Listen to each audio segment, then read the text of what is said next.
All right, so it's Monday, the 16th of February 2026, and what's been happening this week?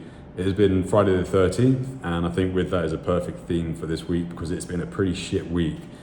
To kickstart it, I had my motorbike stolen on Friday the 13th. I had that a little over a week. That was just my bit of independence getting around town. I was just starting to really enjoy riding it, and yeah, so that's gone. Just got to wait for insurance and police to come back to me, so pretty shit. And then following that, I had a really shit customer in this week, and it's kind of fine. Hasn't pissed me off, but didn't get to me. But he's one of these guys. He came in, no appointment, and he was really forward, really abrasive. And you know, we're used to dealing with all sorts of characters, but some customers can make you just feel absolutely awful. And I'm quite lucky now that I've been in the industry for 11, 12 years, and I know how to deal with them. And basically he sort of sat down and went over the consultation, didn't seem too sort of chatty. And as I started cutting the top of his hair, I'm making sort of polite conversation, he just interrupts me and said, no, shorter on top. I was like, all right, you know, this much? He's like, yeah, perfect. So we go that short and we start doing the two on the back and sides. And you know, you can really pick up on when a customer just isn't happy and they're sort of looking in the mirror and kind of doing this and that, and I'm like, you know, everything all right? And he's like, what number is this on the sides? I'm like, that's the number 2. He's like, I'm like, is that a little bit too short? He's like, well, it's too late now. You know, just being a bit of a prick about it. So I'm like, all right, well, I've got nothing to lose here, bro, because like, that's what you asked for. You asked me to go shorter and you asked me to do number 2. So that is literally what you're getting, that's what I'm giving you. So by the end of the haircut, I really couldn't be asked for this guy. He's just really kind of pissing me off and just being a bit of a knob. Funnily enough, when he finished, actually, you know, took the gown off him, and he's standing up in the mirror and he's sort of checking himself out. He took my comb and he's like combing and brushing his hair. I'm like, oh, fucking hell, here we go, sort of thing. Like, you know, I'm like, everything all right? And he's like, well, it's a bit shorter than I was expecting. I was like, I had nothing to say. I was like, oh well. Like, because you gave me the wrong information. Like, bro, I'm normally very cautious as to going shorter or going, like, I don't like going too short on people, so I know that's not my fault. You know, he definitely asked me, go this short, I want that, and then boom, boom.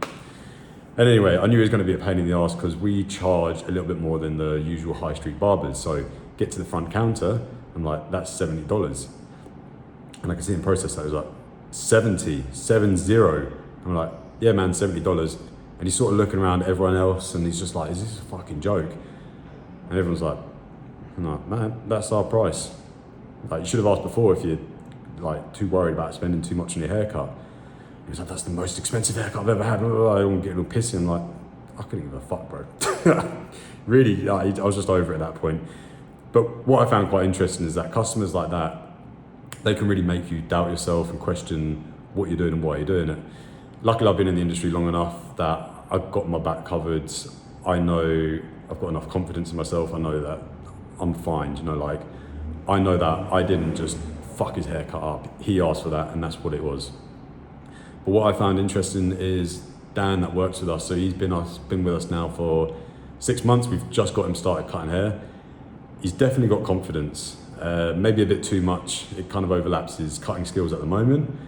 And what he's done is he's got a few people that have walked in off the streets. He's got a few of them in straight away to the chair, you know, which is good. You want to see initiative, but what's kind of happened there is he's not had the skill set to fully do the haircut. You know, he needs guidance or help all the time. And a few people he's thinking, oh no, I'll do them sort of thing and whatever. And you can see the clients start getting a bit annoyed because they're expecting a full service or like, you know, someone sort of qualified, and obviously he needs help.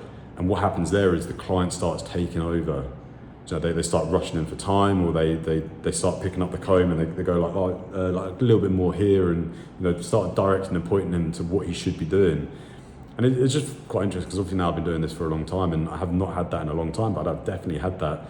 So yeah, just wanted to talk this week about clients sort of putting pressure on and trying to not take advantage, but like take control. So yeah, it's just important to know where you're at and make sure you're in control of the client, because they can make you feel dog shit. They will make you want to quit your life, quit your career, make you question everything you're doing about it. You know, that I've had it before. I've honestly doubted continuing cutting hair because of people like that. They just make you feel fucking awful. So yeah, a bit of a bummer this week, bit of a shit one, but next week's a new week and hopefully picks up from there.